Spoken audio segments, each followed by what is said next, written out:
दोस्तों, बीजेपी हर तरफ से नीतीश कुमार को फंसाने की कोशिश कर रही है। जहां जहां पर नीतीश कुमार अपना दांव चलने की कोशिश करते हैं, वहां पर बीजेपी पहुंच जाती है और उनका पत्ता साफ करने की पूरी कोशिश करती है। इस तस्वीर को देखिए। तस्वीर में सम्राट चौधरी आपको दिखाई देंगे और सम्राट चौधरी को फूल देते हुए वो लोग हैं जो कि एआईएमआईएम के विधायक हैं, अख्तरुल इमान और सरवर आलम। ये दोनों ही सीमांचल के एरिया में काफी जाना माना नाम है और एआईएमआईएम को इतना मजबूत करने में इनकी बहुत बड़ी भूमिका है। अचानक ये सम्राट चौधरी से मिलने के लिए पहुंच जाते हैं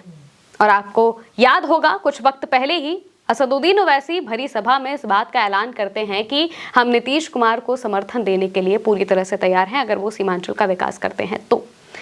उधर ओवैसी नीतीश का समर्थन देने की बात कहते हैं और जैसे ही बीजेपी को ये बात पता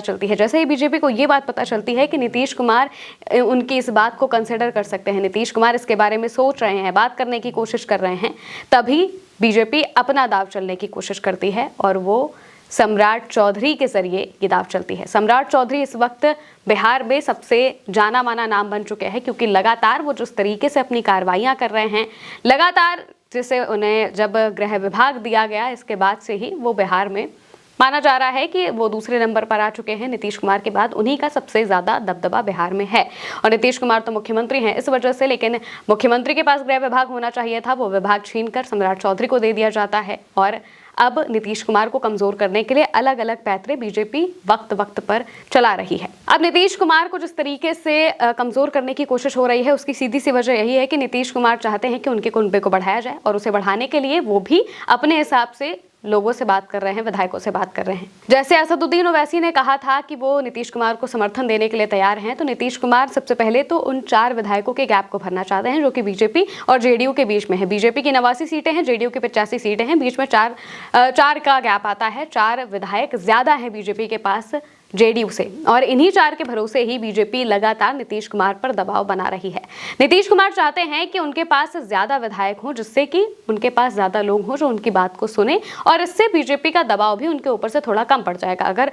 वो इस फासले को मिटा देते हैं और साथ ही साथ इससे 2-4 विधायक और ज्यादा जोड़ लेते हैं तो ये उनके लिए बहुत ज्यादा फायदेमंद हो सकता है। इसकी कोशिश नीतीश कुमार एक तरफ कर रहे थे, वहीं दूसरी तरफ अब बीजेपी लगातार अपने पैतरे आजमा रही है। बीजेपी सबसे पहले तो अपने ही घर में, अपने ही अलायंस में तोड़फोड़ करने की कोशिश करती है। आरएलएम के जो विधायक हैं, 3 विधायक आरएलएम के प्रेम कुमार से मिलते हैं जो कि बिहार विधानसभा के स्पीकर हैं, उनसे मुलाकात करते हैं और इसके बाद से ये अटकलें लगाई जाने लगती है कि ये सभी अपना पाला बदल सकते हैं, बीजेपी में जा सकते हैं क्योंकि लगातार उपेंद्र कुशवाहा से नाराजगी सबकी चल रही है। जैसे ही ये बात सामने आती है इसके बाद से लगने लगता है कि भाई बीजेपी अब अपने ही अलायंस पार्टियों को खाने लगी है, यानी कि उन्हें ही तोड़फोड़ उनमें भी मचाने की पूरी कोशिश कर रही है। वहीं दूसरी तरफ जहां नीतीश कुमार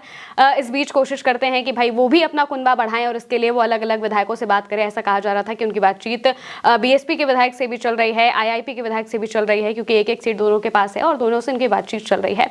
और साथ ही साथ असदुद्दीन ओवैसी ने तो सामने से ही उन्हें ऑफर कर दिया था, तो इस वजह से लग रहा था कि नीतीश कुमार इस ऑफर को कंसीडर कर सकते हैं और उनके लिए कोई नुकसान वाली बात भी नहीं होगी क्योंकि नीतीश कुमार तो नीतीश कुमार है, वो तो सबके साथ बहुत अच्छे से रहते हैं। यहाँ तक कि जो विपक्ष के लोग हैं वो भी नीतीश कुमार पर कभी सीधा निशाना नहीं साधते हैं बल्कि वो बीजेपी को ही बोलते हैं। अब जब असदुद्दीन ओवैसी ये ऐलान करते हैं, नीतीश कुमार इस बात को कंसीडर करने लगते हैं तो बीजेपी को समझ में आता है कि उन्हें कुछ बड़ा करने की बहुत ज्यादा जरूरत है क्योंकि बीजेपी जल्द से जल्द चाहती है कि बिहार के मुख्यमंत्री पद पर उसका कब्जा हो जाए और इसके लिए नीतीश कुमार को हर तरफ से घेरना बहुत ज्यादा जरूरी है, किलेबंदी करनी जरूरी है और वही चीज करने की पूरी कोशिश की जा रही है। सम्राट चौधरी से जब ये मुलाकात होती है अख्तरुल इमान और सरवर आलम की, तो उनकी तरफ से तो यही बताया जाता है कि एक लेटर भी वायरल होता है जिसमें वो कहते हैं कि विकास कार्य के लिए वो वहां पर गए थे और कोचाधामन में जो भी विकास कार्य कराने हैं रेलवे स्टेशन को लेकर, उसको लेकर उन्होंने एक अर्जी दी थी गृह विभाग की मंत्री को। लेकिन जिस तरीके से जो ये तस्वीर सामने आती है, दोनों मुस्कुराते हुए दिखाई दे रहे हैं, फूल देते हुए दिखाई दे रहे हैं बीजेपी के नेता को और